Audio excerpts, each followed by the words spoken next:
What's up, health freaks? Welcome back to our deep dive, our challenge group into sleep. Today's topic is sleep hygiene. I'm going to try to keep this video at about 15 minutes, but no promises. If I go over on any topic, it's going to be today's, okay? So sleep hygiene, like I said, this does not mean that you need to have clean sheets or take a shower before bedtime. No, this means that you do a routine. This means that you help your body go into sleep and that you keep things away from you at bedtime that could keep you awake. Okay, so let's get into it. So the first part of sleep hygiene is your environment. Okay, that's your room that you're in. Everything that you read says that your bed should be for sleep and sex, and that like the room itself is just relaxing. It is only used for sleep. It helps your brain think, okay, I go into this room and then I sleep. I know a lot of you with COVID and everything, you're working in your bedroom.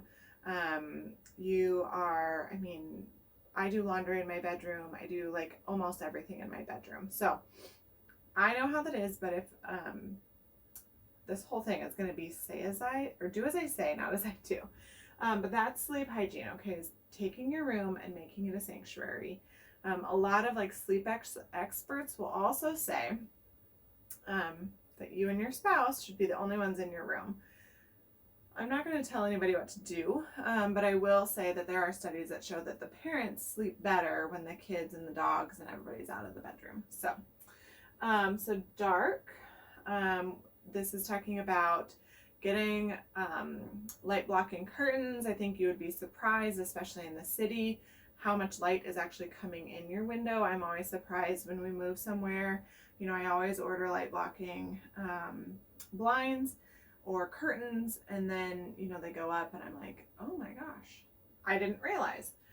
Quiet. You know, I always recommend having a sound machine because there's so many different things that can just wake you up in the middle of the night that a sound machine will actually kind of counteract those sounds. The temperature, the ideal temperature, and I don't know who like studied this, you know, I'm always kind of interested in the fact that people get paid to study things, but is 68 degrees Fahrenheit. That's the technical perfect temperature to sleep at. So if you were curious, there is a study about that.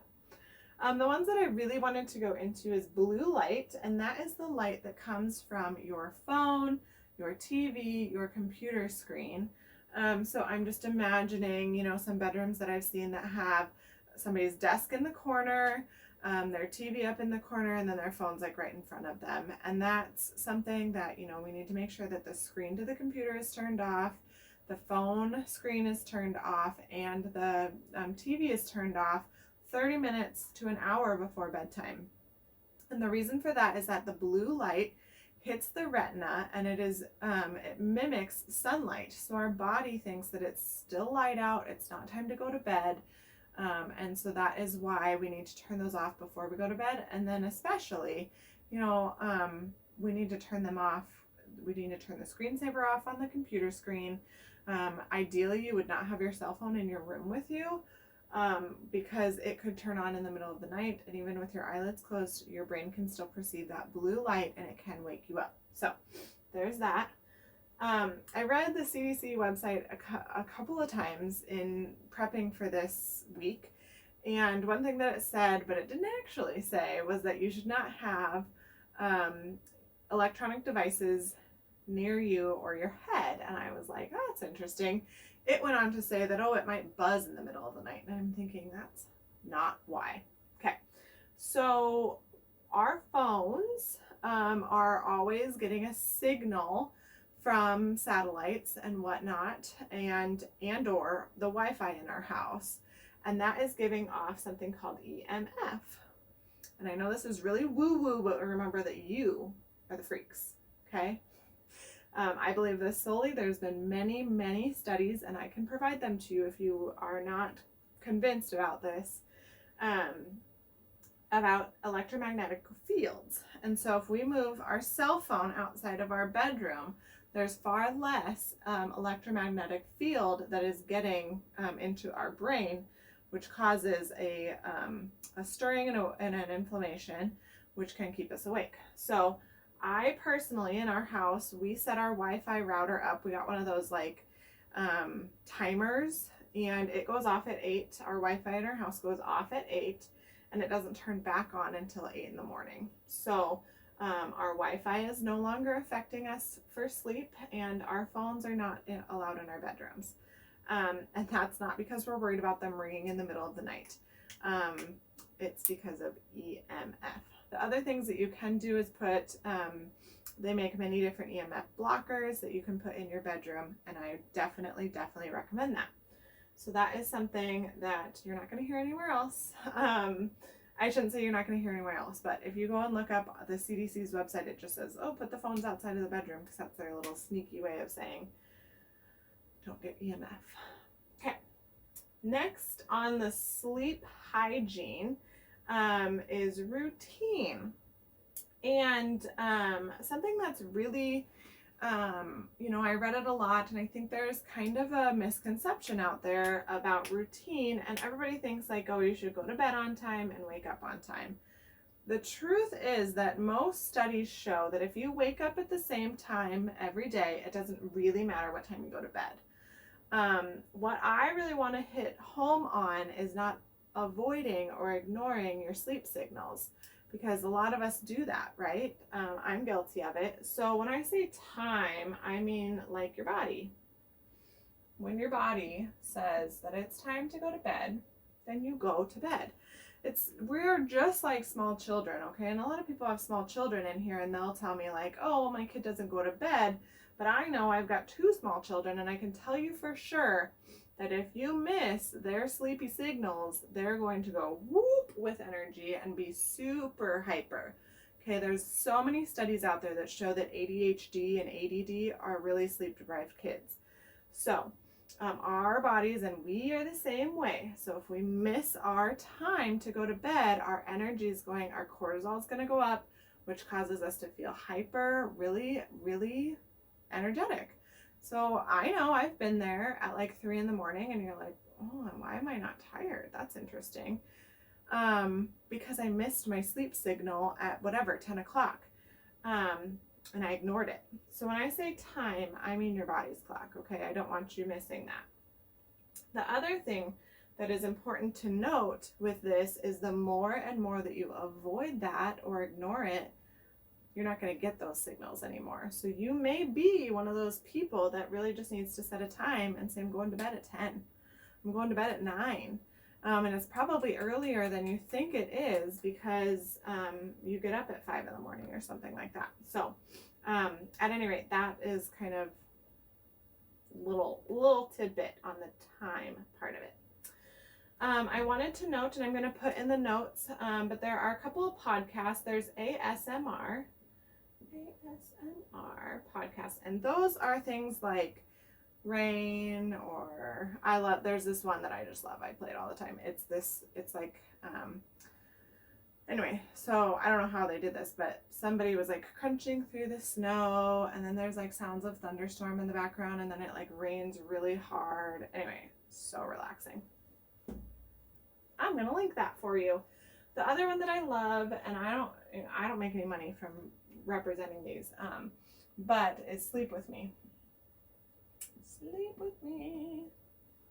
And this is a guy named Scoots, that's what he goes by, and he does a podcast where he reads a bedtime story. And he used to be a Hollywood writer, and now he just makes this podcast all the time.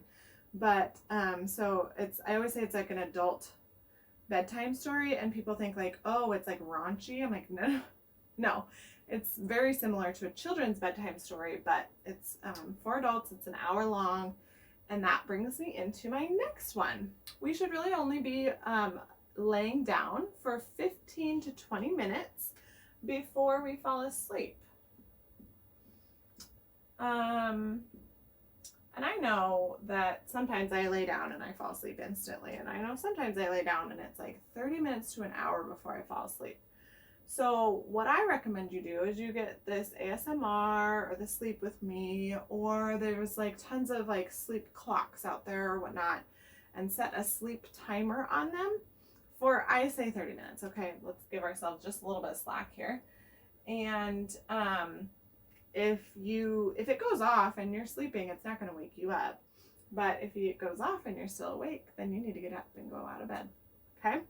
So that means that you get up, you walk around, you change your environment, is what they say. Don't turn lights on or anything like that in the house. A couple.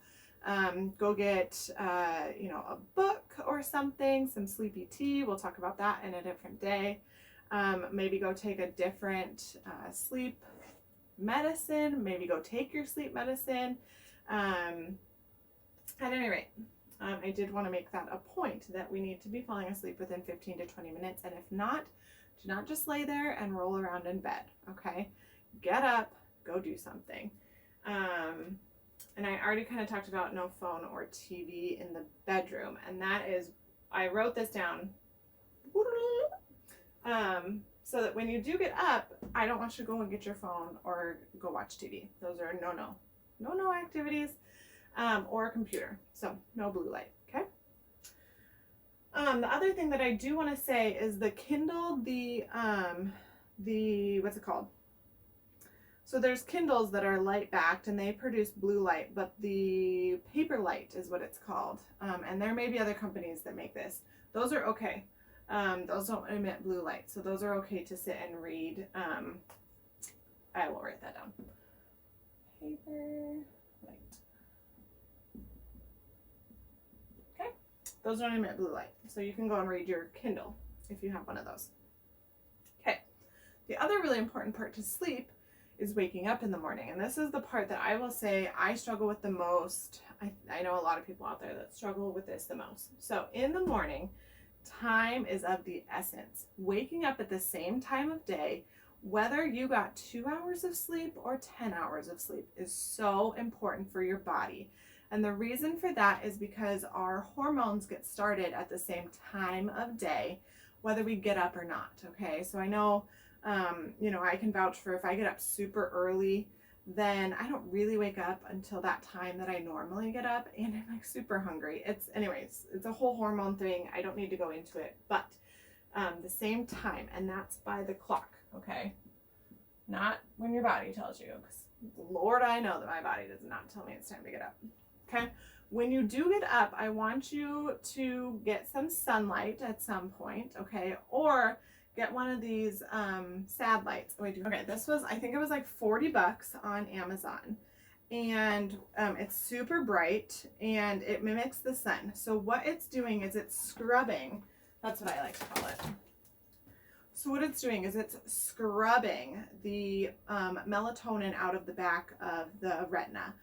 And therefore just really getting every ounce of melatonin gone out of your body. And it's really important to do that, because if we just have melatonin all day long, we won't get that nice sleepy feeling when it starts to ramp up, when it gets dark, and we get to ramp up our melatonin. And we'll talk more about that tomorrow on the vitamin and supplement part, about melatonin and how it's produced and everything like that. But it's really, really important to get some sunlight during the day, okay, to scrub all of the melatonin off of the lights.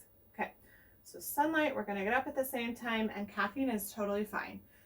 Caffeine helps us to become physically active, which will help us to wake up.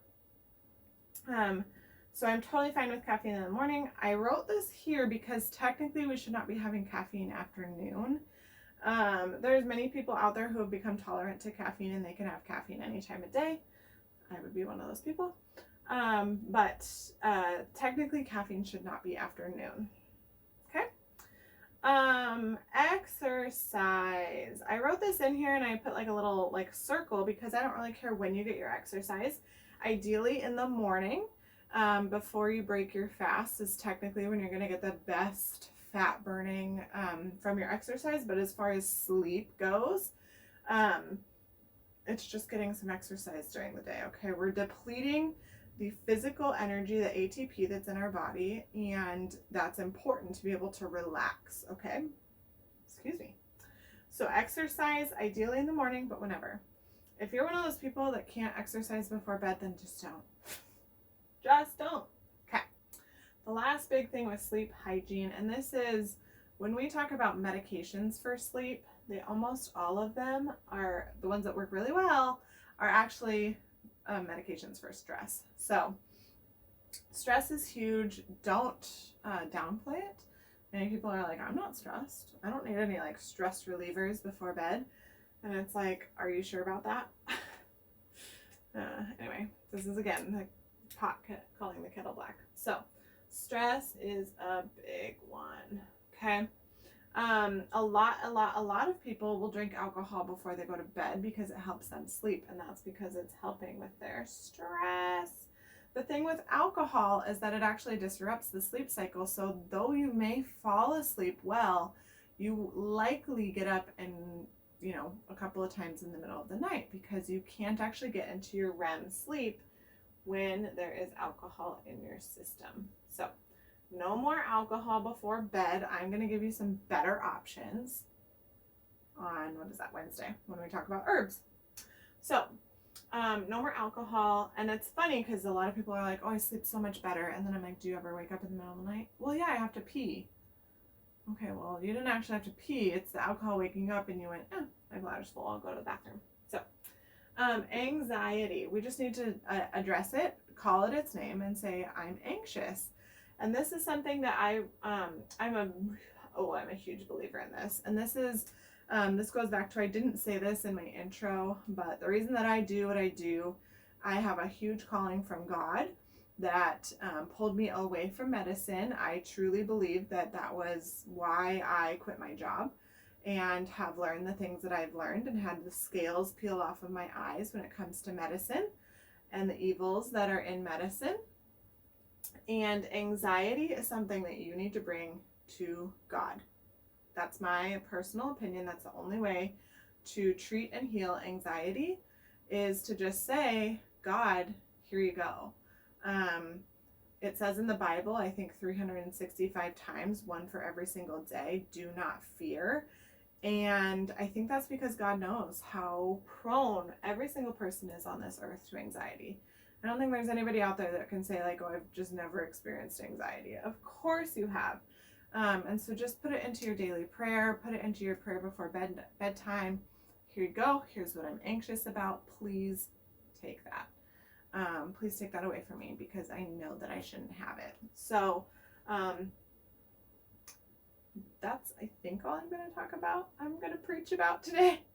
But no guarantees because, like I said, I truly believe that that's my purpose is to spread the good news of the God-given, remedies to our ailments. One way to really help with anxiety is to do what's called a brain dump. And that is something that you're going to take literally any piece of paper, or what I do. And I was taught this, by the way, I had this great psychiatrist that I worked hand in hand with at the VA. And he treated PTSD, and one of the biggest things with PTSD is sleep. So anyways, that's why I'm super passionate about sleep, because PTSD is not huge until veterans fall asleep. So, or anybody who has PTSD. So a brain dump is a huge thing. So you take either just like a laminated sheet of paper, or I have like a little whiteboard that I bought at Target, and it stays in my bedside table. And I have a little whiteboard marker. You guys, I like whiteboards. Did you know that? I'm like Sheldon. Anyways, and I literally write down everything that's going through my brain. I just write it down. It's like I need to get this done, that done. I did a brain dump last night because I was sitting there thinking like, what am I going to talk about? Oh, I need to make sure I make this point. Oh, I need to make sure I make this point. And so my whiteboard last night was just full. And I wrote it all down and I said, okay, I'm done thinking about that. It's time to go to bed. So brain dump, huge. If you have something on your mind, write it down. Then your brain knows, okay, it's somewhere. I will pick that back up in the morning. And I did. That was the first thing I looked at in the morning. I slept great. And then I worked on it some more. Weighted blankets have been scientifically shown to help veterans with PTSD sleep. So I wanted to put that on there just to make that point, that don't poo-poo the weighted blanket. Many people struggle with the heat that a weighted blanket will make. And I'm going to link a couple of products.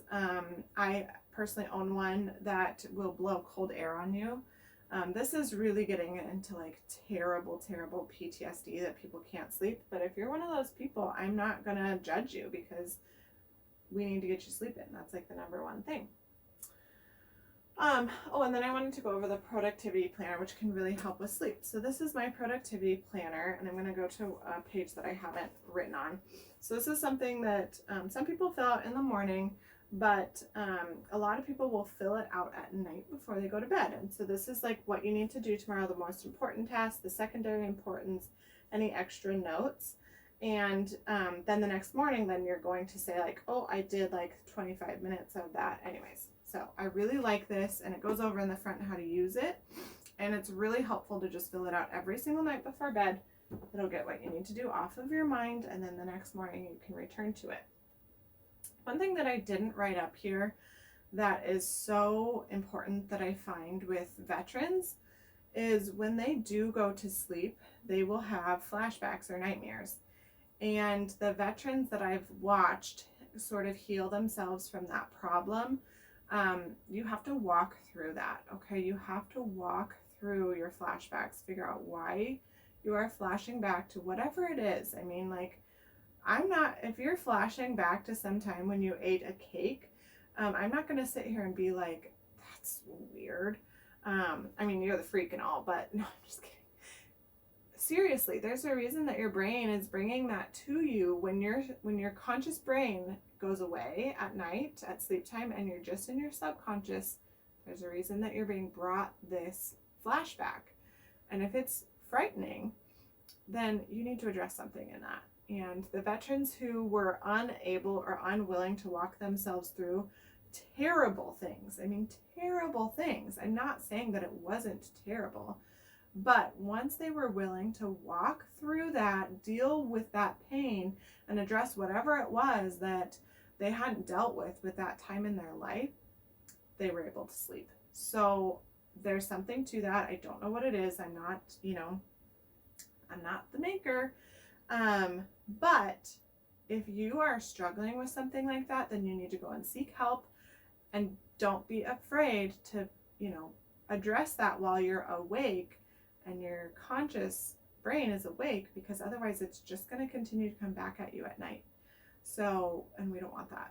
We want to sleep. So hopefully this was helpful. I am looking forward to your aha moments tomorrow. Don't forget to do the check-in, and we'll see you tomorrow for minerals.